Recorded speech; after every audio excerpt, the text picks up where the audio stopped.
I have to make one of these for one of these. Not actually this lathe, but a similar lathe, just longer. It's the pinion that meshes against the rack. On the lathe it came off, the pinion has 12 teeth, as it does on this one, and the rack has just under 1,000 teeth, so it's working very hard and it's in poor condition, not just on the teeth, but also this particular one runs directly in the apron. It's a little bit older than this lathe. These later ones had needle roller bearings. This one doesn't. That actually makes it easier for me to make because I don't have to harden those two areas that it runs in the apron, whereas the one with needle rollers is hardened there.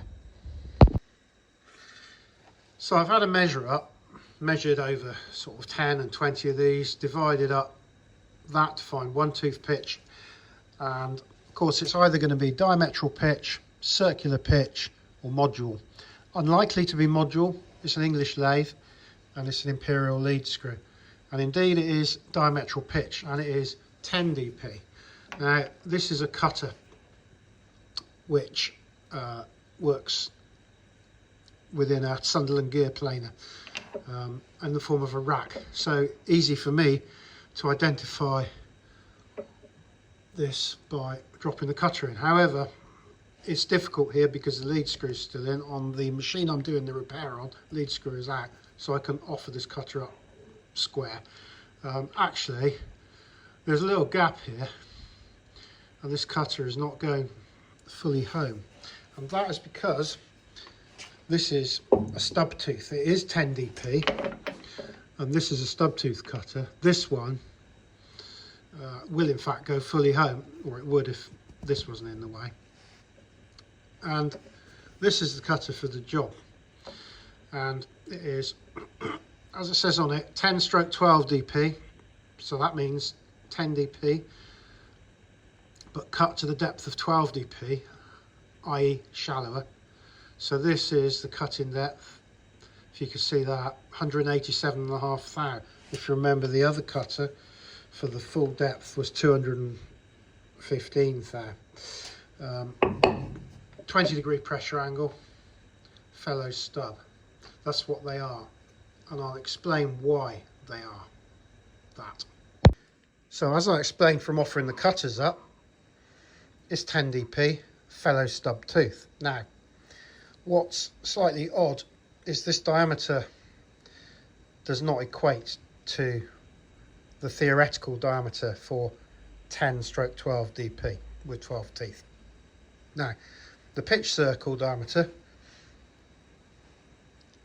here is, as you probably know, number of teeth, which is 12 over the diametral pitch. So 12 over 10, 1.2 inches. That is correct for this gear.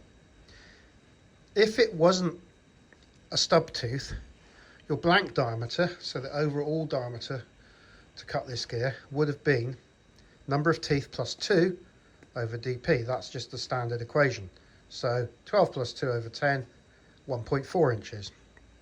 But in the case of a stub tooth gear, you have to calculate the pitch circle diameter, then work out the addendum, because it's a smaller tooth, remember, it's not cut so deep, so that distance, and add 2 addendums to your pitch circle. So this equation can't be applied in this case, and it comes out, I forget now, something like 1.366 inches or thereabouts.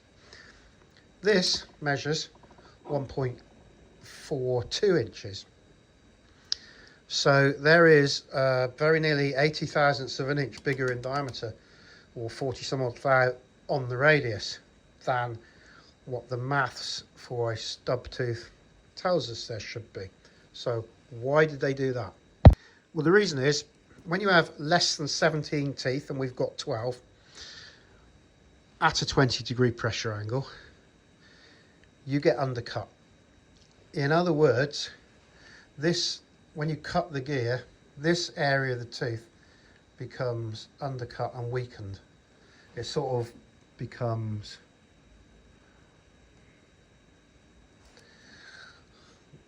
like this or worse. So you end up with not enough material here, not enough tooth thickness there. And to compensate for that, you simply shift the addendum. This sounds a bit odd, but what you're doing is, this is an involute curve. You sort of, as that curve goes outwards, it does that and that, and we are moving the addendum out the same involute curve but a different part of it, so the tooth becomes fatter in the bottom and more pointy at the top. That's the easiest way of explaining it. That actually means that a standard cutter that you'd sort of use in a milling machine won't work. Most people are familiar with cutting gears on a milling machine with cutters like this, little involute gear cutters. This is a 10dp. It's the wrong pressure angle, it's 14.5 degrees, and these come in sets, numbers 1 to 8. 1 does a rack, 135 teeth to a rack, and then numbers 2, 3, 4, 5, 6, 7, 8. Number 8 I think is 12 to 14 teeth. And basically the shape changes, and it's a compromise of the involute curve that you require. But even if I had a number 8 10dp stub tooth 20-degree pressure angle, it'd be wrong for this gear, because if you remember, the profile is shifted, so it's a different part of the involute curve. This will not work. It would be a special cutter required, and you can make one of those cutters in the home shop. If you just see Ivan Law's little book on gear cutting in the sort of model engineer series, that tells you how to do that. So you could make one and get around it that way, but being as I've got a Sunderland gear planer, I'm going to use that machine. And the other advantage of the Sunderland is, because it generates the involute curve from a straight-sided blank, it will self-compensate for this addendum shift, and the correct part of the involute form will be produced by this machine without me doing anything other than putting the correct size blank in. This one is off the lathe I just showed you, 3 years newer, about 1976 instead of 1973, and at this point in time they put needle rollers here and on the end. So this is one, this would be harder to make actually in the home shop, because on this one, this is hardened for the needle roller there and locally hardened on the end as well. This one is not. You can take a file to this anywhere. I'm going to make it out of EN24T, and fortunately for me then, no need to harden those areas, which simplifies things a little bit. Wobbling around there at both ends.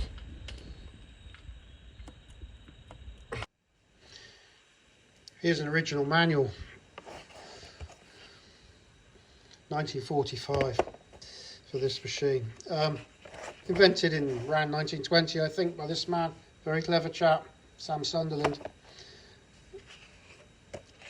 And the principle is well known. Basically, your rack cutter, which I've shown you, traverses across the blank. It's of course the blank that rotates, not the cutter. The cutter remains set vertical, but here they're just showing it that the cutter's moving. The cutter's cutting like this.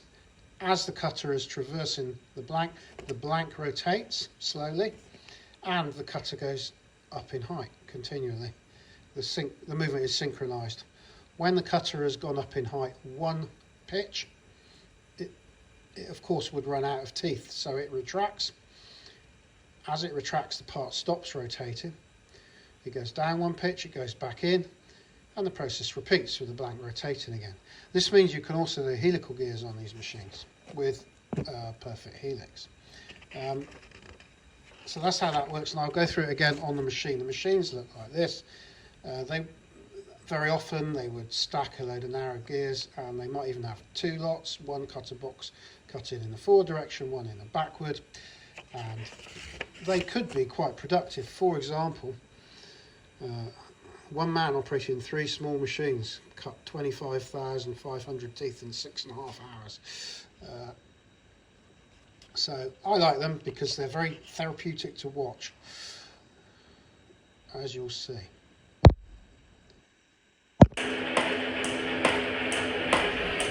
Okay, the Sunderland gear planer. This is one of the smaller machines. How does it work? What's it doing? Well, it uses a tool in the form of a rack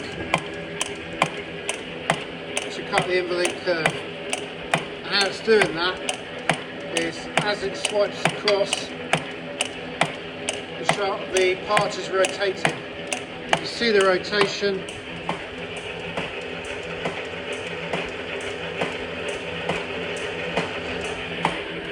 But also, the cutter is travelling upwards. It's just resetting now. So, it comes in to the cut depth. The pinion being cut is rotating anti-clockwise, and the cutter is climbing. If you look at this slide, you'll see when it moves up, I think it's one pitch of the gear being cut, one tooth pitch. It reverses, goes back down, comes in again. Repeats the process. So it backs off to drop the cutter back down again. How many swipes it takes per tooth is a function of where that belt is, 4 positions there, and whether it's in fast or slow, shall we say fine cut or coarse cut. In a minute I'm roughing it so it's in fast. I can't remember how many swipes it's doing, about 20 or 30 per tooth. If we look at the back of the machine, these are our change wheels. This group, with that big 144 teeth I think, that is the number of teeth, this group, so 12 teeth. This group is for the pitch, so in this case 10 dp.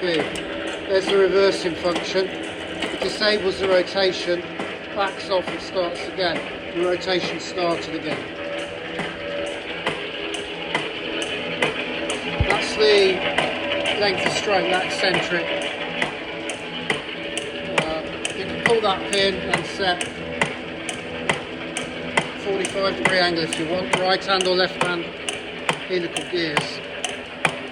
This machine is a model 5B, so this one will cut a gear up to 24 inches in diameter. Usually, we're here holding a collet here at a centre, but usually you've got an arbor of some sort which will mount in directly on for a larger gear. But for fine work we can revert to this. Up to 4 dp or 6 module is the biggest tooth size to this little machine. Very therapeutic thing to watch. There's a little brass ring here with a notch in it, and I'm just waiting for that to come back to that 12 o'clock position, and that will be my reminder that I've been around once at this cutting depth.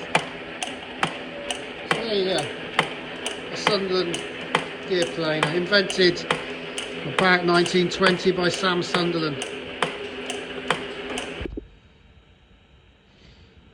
Well, that was successful. Lovely finish for a planed finish, and it rolls beautifully in the rack of the lathe. Still got to between centres turn this side of it and do the splines and so on.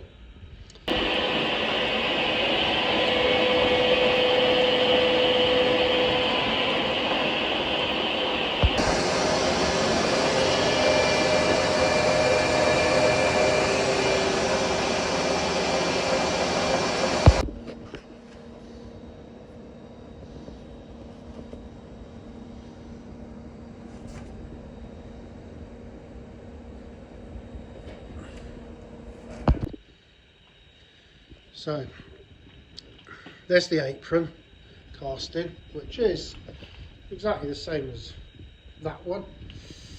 It's a similar machine.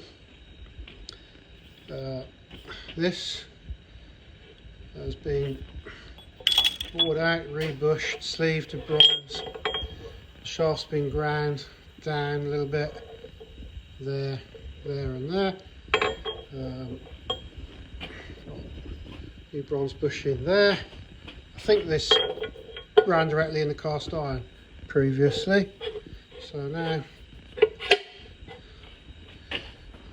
that's sweet in there.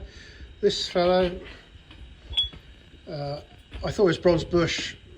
I said earlier it isn't. It ran directly in the iron, so this was all worn all to hell, terribly, both ends. So here's our new pinion. So we've basically bored this out on this little Kearns borer and made this custom, if you like, rack pinion to these sizes here. And that is running nicely in there with a bit of oil. Just basically working through the whole thing, but this shaft is not finished because it's got splines on it for the gear. So, and the splines are 6 spline. That's the old one. Look at the difference in the teeth between what came out. They'd worn to quite a point where they engaged with the rack on the end. That's the area they didn't engage. So the new one is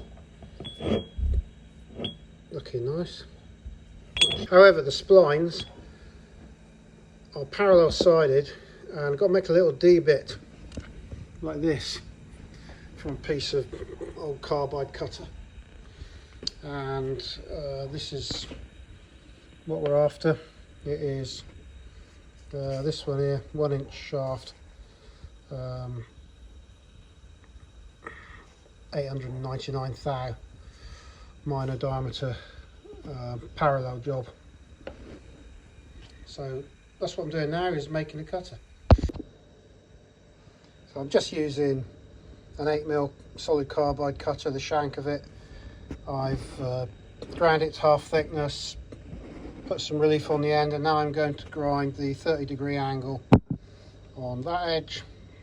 I'll flip it over and do the other one, put the relief on there, and I'm going to use spark eroder actually to put the 450 thou radius in the end.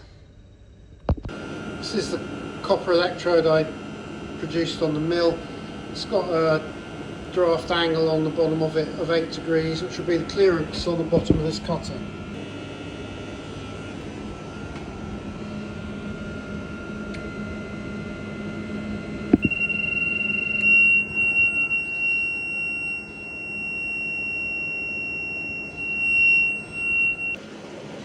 I made a spark eroder using Ben Fleming's book, EDM, Build Your Own EDM or something, about 20 years ago. It's very good, but it requires me setting it up on the mill.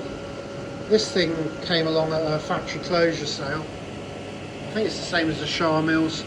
It was about £500 or something to buy. Not very much money, so, and it's always sort of ready to go.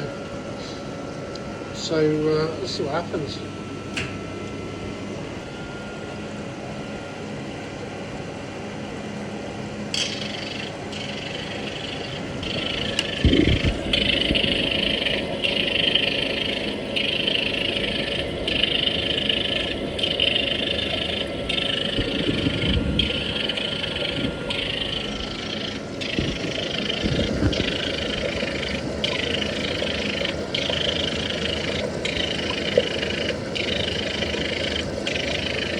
So that is putting the 450 thou radius and clearance to that part of the carbide cutting tool.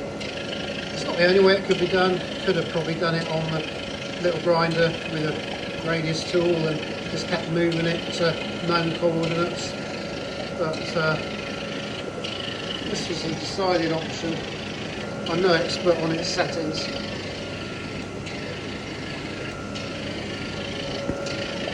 It seems to work okay.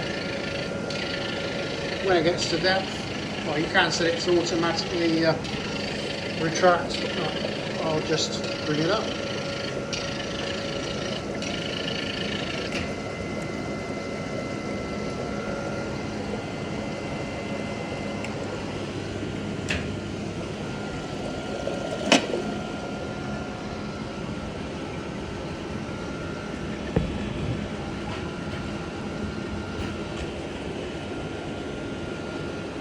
Good access on this machine.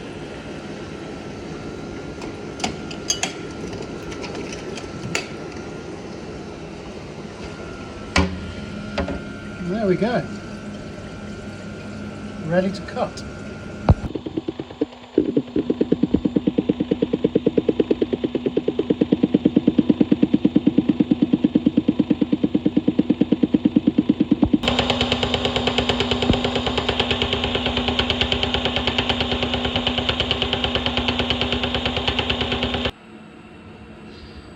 So I've realised on the trials I've done with this cutter, this was fine in aluminium, but in something like this EN24T, it's hard going and everything is, the whole setup is vibrating and knocking. The mill's more than substantial enough, but it's just everything else I'm worried about. So what I'm going to do is just rough out the splines with this 5mm slot drill first, and that will leave only a few thou for this thing to remove at the end. So here's the setup. First up, so the finish width for these is 250 thou.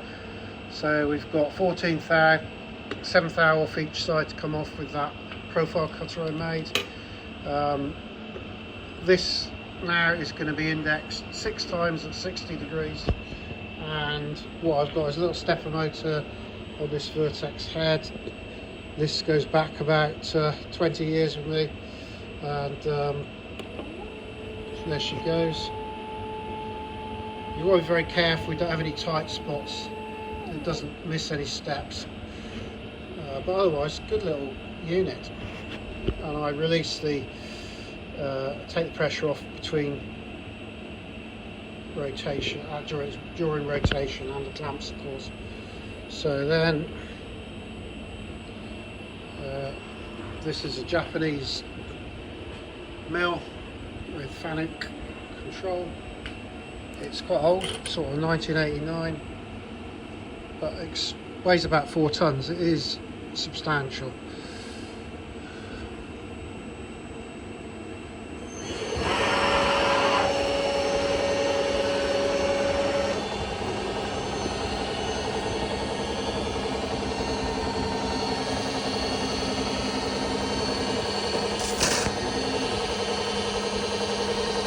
So second one, here we go.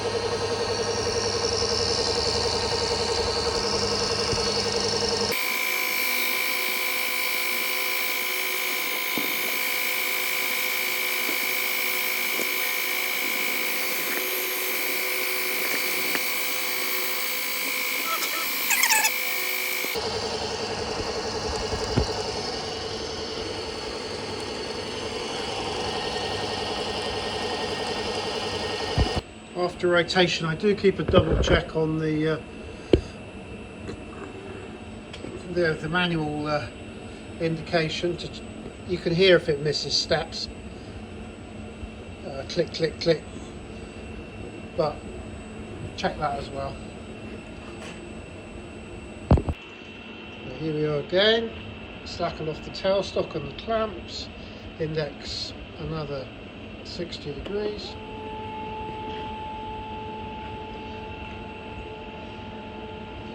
I think these things have been superseded in the last 20 years, but it's very clever, and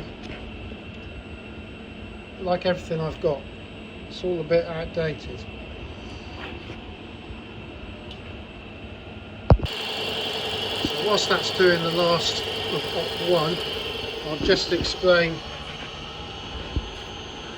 what's happening. So The 6mm cutter is making a pass here and here, leaving where the mouse is just over the 1/4 inch width parallel spline. Then, although in the drawing I've rotated those cuts 6 times, of course it's the part that's actually rotating, but that then leaves a little triangle in there. So if you then rotate the part 30 degrees past 3, we'll take that triangle out, and all that will leave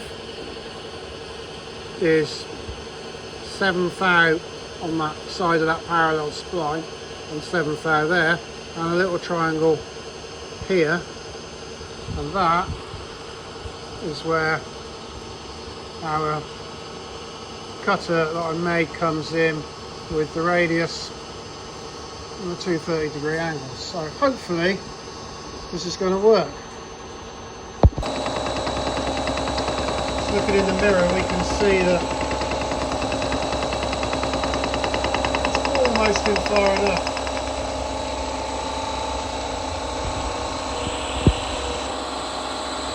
Another couple of thou I think will be loads. Well, the splines are complete. This is the original.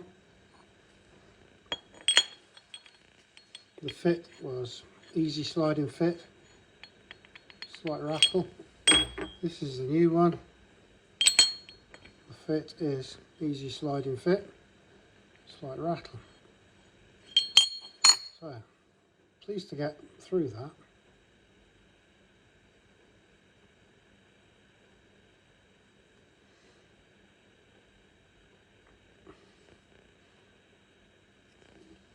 We shall see how it all works in the apron. There it is in the apron. That's the hand wheel shaft.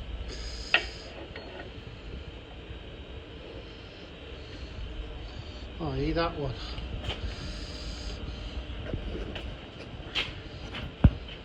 Pleased with that. This apron. What's been done to it? Quick summary of what's been done. It might not be quick actually on this apron. Right, shafts are all labelled. So A is the input shaft from the hand wheel, which was running, I think, directly in the iron. Getting confused now.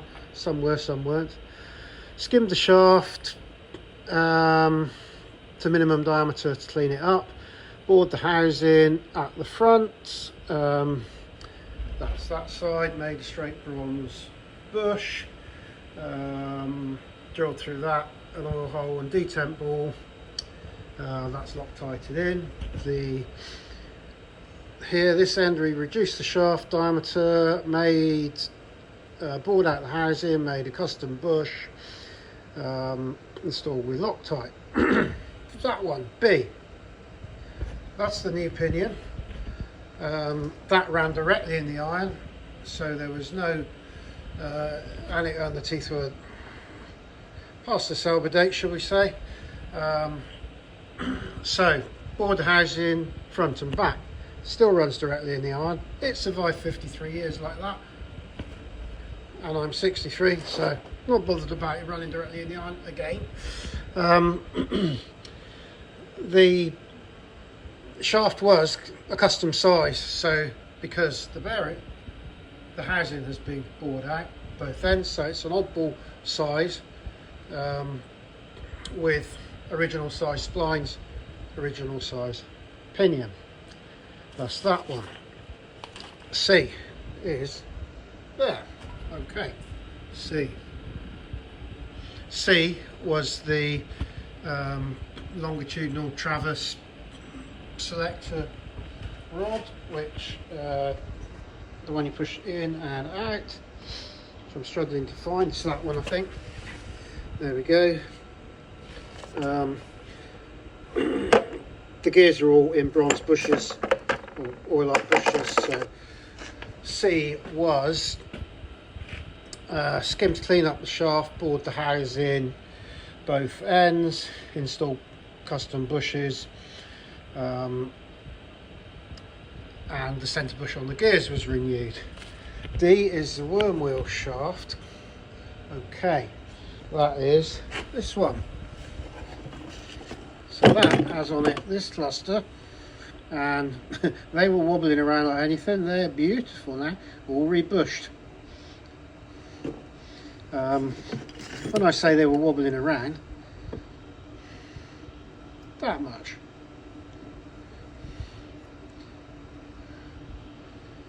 That's had the water in it at some time, this apron. So, new shaft, EN16, all rebushed, everything ready on shaft D to go back in.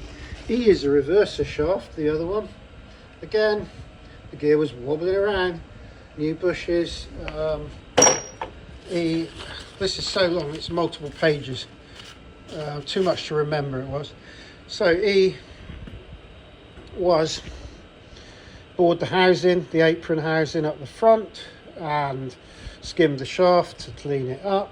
Rear bored the housing, spot faced it, skimmed the shaft there, installed top hat bush. Oh,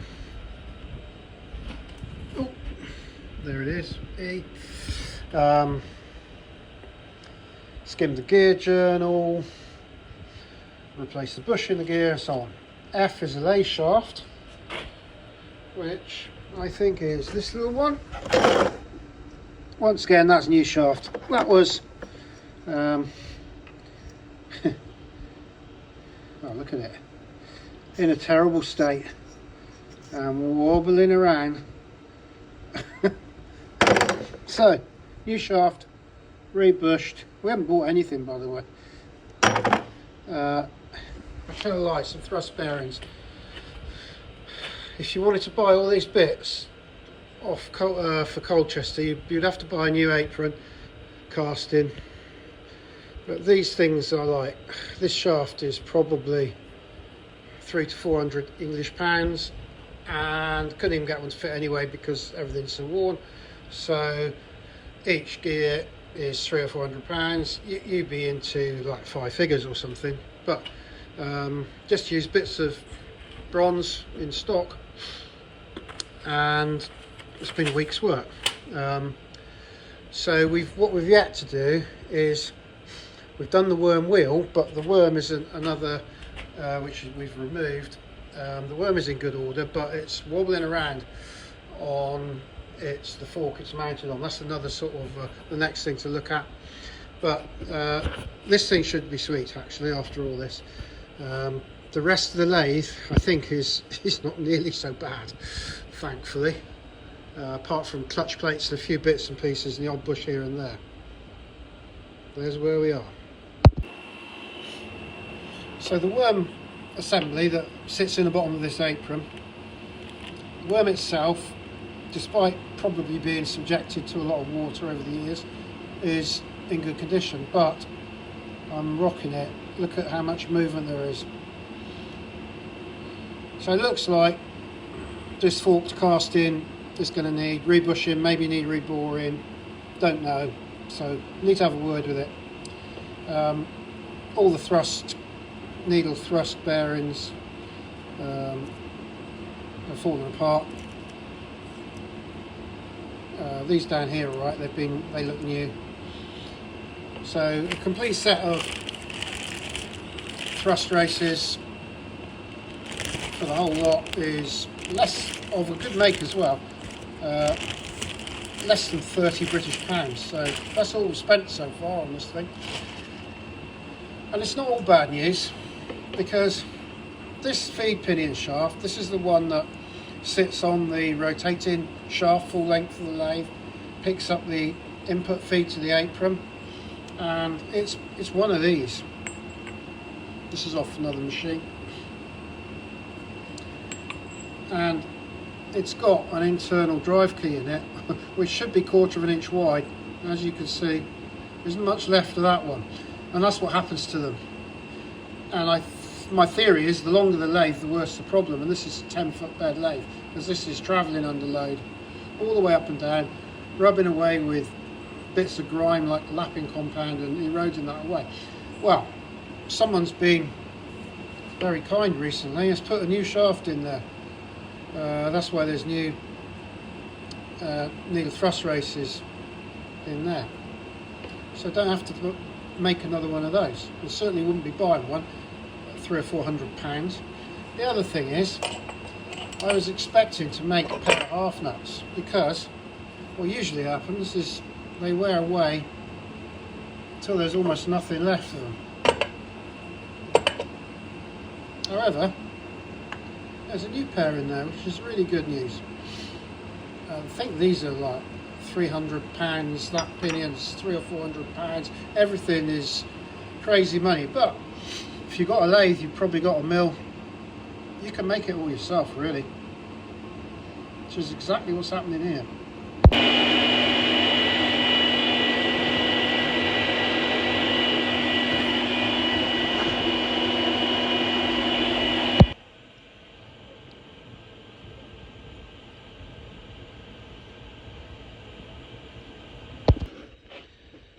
So this little lot was cast steel actually. It's all been rebushed, and that's all sweet. The upside down apron.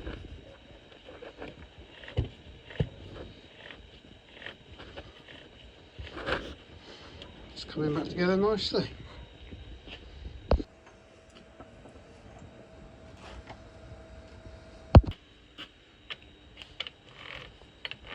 Lovely. Nothing wrong with that.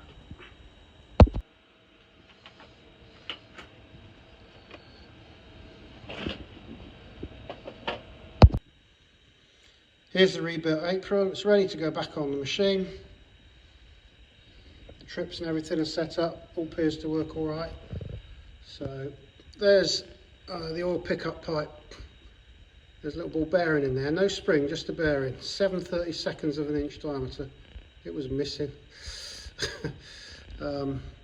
So it's a matter of popping the apron up there. It's quite heavy. Resting it there. Getting the pipe in the right position. And then lifting the apron. Just popping the half nuts on before the apron goes in position. It's hard to do it when it's there. Each one's got a sort of dowel pin sticking out the back. Picks up in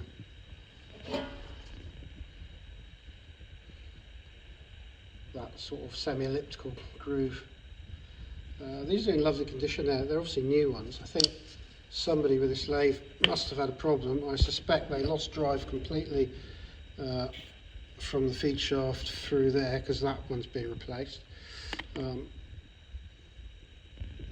You might see a decent width key in there. And I think at the same time they've put half nuts in. And it's not been used much since, because these are very nice. The half nuts are shimmed behind here. My thoughts are a little bit of float is probably a good thing here, not to have it overly tight. And then that cap screw there is related to how far this engagement handle goes. If you have it too slack, that'll go over centre and start opening the nut again. And then, so when he's right, you just lock him off with the grub screw above, so the two are locked against one another. So that kind of feels about right to me. So I think that's it now. It can go back on. This is all back together, and I'm very relieved to say that my new pinion isn't quite as a mess. Just about see it up in there, hopefully, right at the end, and it goes right the way up the lead screw. Sweet, there's a nut. Backlash is about what you want, a little tiny bit, because there's this gear meshing with that gear onto the pinion and a bit backlash to the rack, so that is the backlash. Always got to have a little bit. Some of these Colchesters have got like half or 3/4 of a turn where things are going a bit wrong. This is all rebushed and back on there. These support blocks. Still more work to do. These need to make some more of these. They've absolutely butchered them. The threads are well out of shape. But cross-side wise, it's nice. The squeaky bit is this cover. I don't know why. So connect those shafts up next. Hope that all this business is working a bit better. And then it's clutch plates.